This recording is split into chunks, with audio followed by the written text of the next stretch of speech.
Welcome to the Week 1 episode of Fantasy Wiseguys. I'm Jason Roth. This is Jeffrey Roth. Tonight we'll be taking you through a preview of NFL Week 1 of the 2007 NFL season. But before we do, we'd like to thank you all for tuning in to our draft preview on YouTube.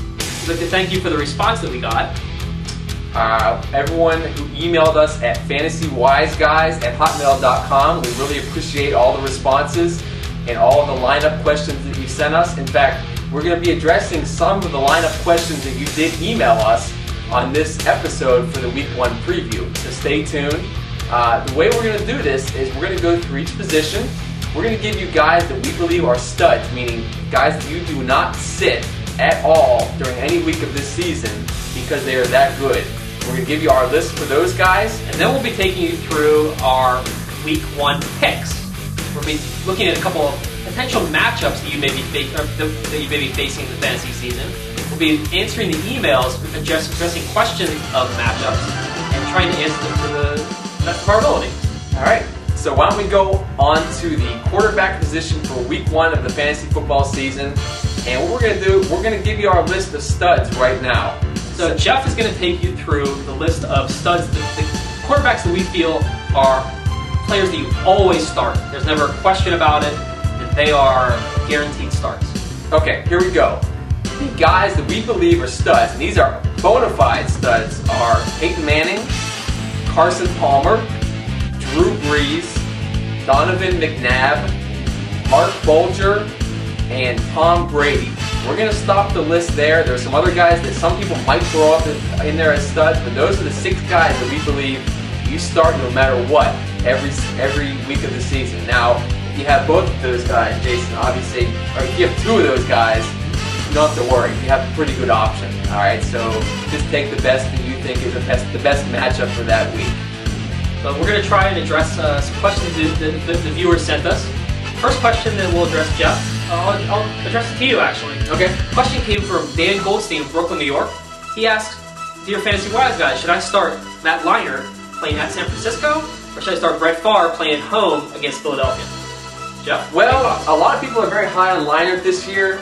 I'm not quite there yet. I think the running game is going to be more of a focus in Arizona. Brett Favre, they're playing Philadelphia. I think Philadelphia will probably get out to a lead in that game, forcing Favre to throw. And Favre seems to come out, guns a-blazing every year.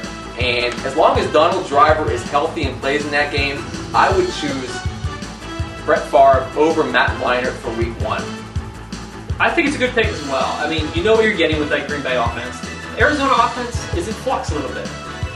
Different offensive coordinator, different head coach, different philosophy there all together.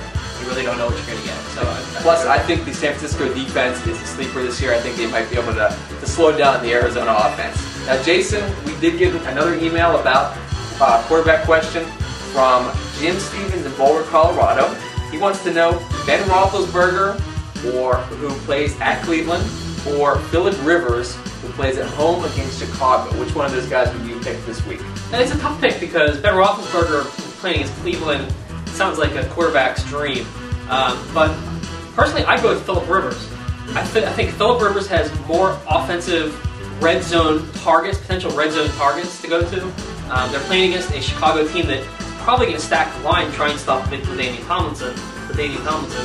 And I feel like Phillip Rivers might get more red zone opportunities than Ben Roethlisberger, because I really feel like Pittsburgh offense is going to be very run heavy this week at Cleveland. That's a bold pick. A lot of people see Cleveland's defense as a very weak defense, pass and run, but you can't go wrong with Rivers. I think he's very strong as well. So it's a tough matchup for Rivers, for sure. It is. But I would go with Rivers in that situation. Okay, now we're each going to give you one player that we believe is a sleeper this week. My sleeper is Matt Schaub of the Houston Texans. They play against Kansas City Chiefs, who might be one of the 2 or 3 worst defenses in the league. I think Schaub can take advantage of that, use his weapons, and pass for maybe 250 yards, 2 to 3 touchdowns this week. And my pick for a sleeper is Trent Green of the Miami Dolphins. They play the Washington Redskins this week in Washington. Washington's offense is abysmal. Miami's defense is stellar. I really think that Miami defense is going to set Trent Green up in some give him some very good opportunities, good field position, give him a chance to succeed this week. I think this is a good chance for Trent Green to start the season off with a real bang. And that is a deep sleeper, so I like that pick as well.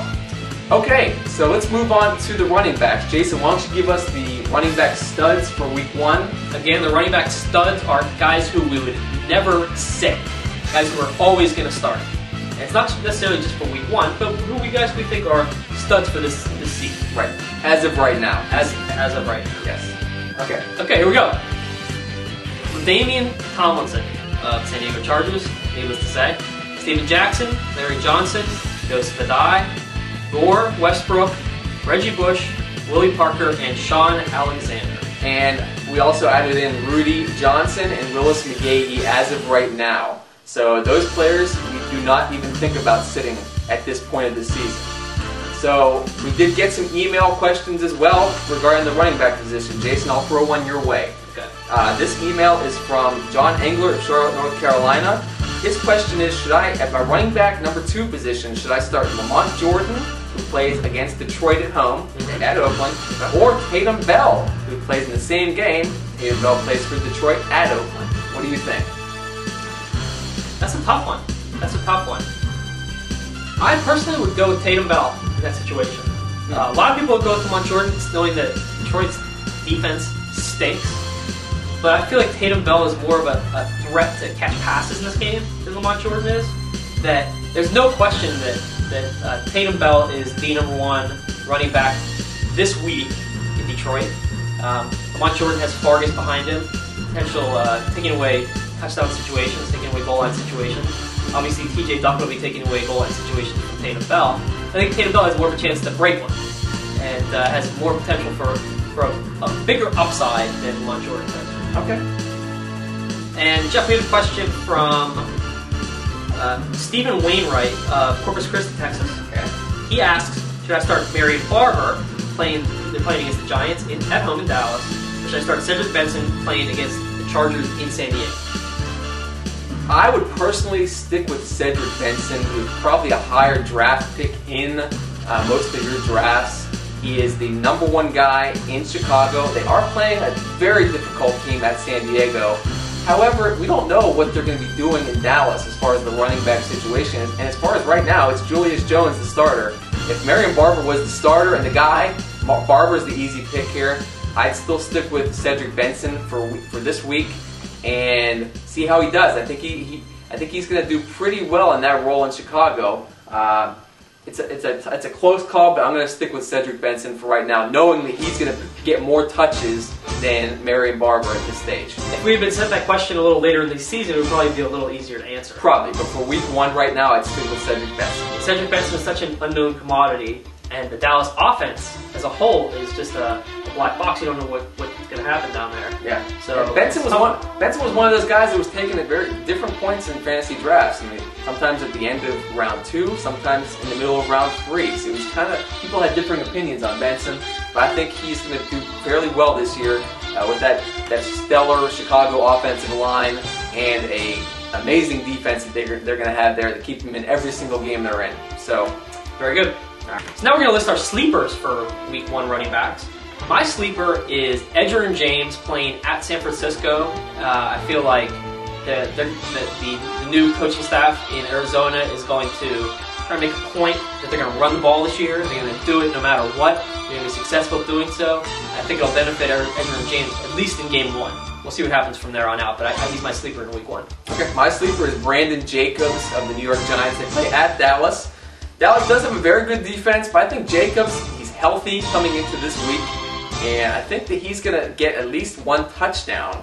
Yardage-wise, I'm not so sure. I would say anywhere between 80 and 100, but I'd put him in for 1 touchdown this week, 80 to 100 yards. That's a pretty good sleeper. He's a guy that some people have starting, some people don't.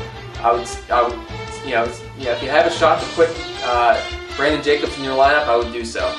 Sounds funny to start list Edgerrin James as a sleeper, doesn't it? Yeah, it's amazing. 3-4 years ago, he was a top 3-5 guy no question in about the offense. Yeah. So.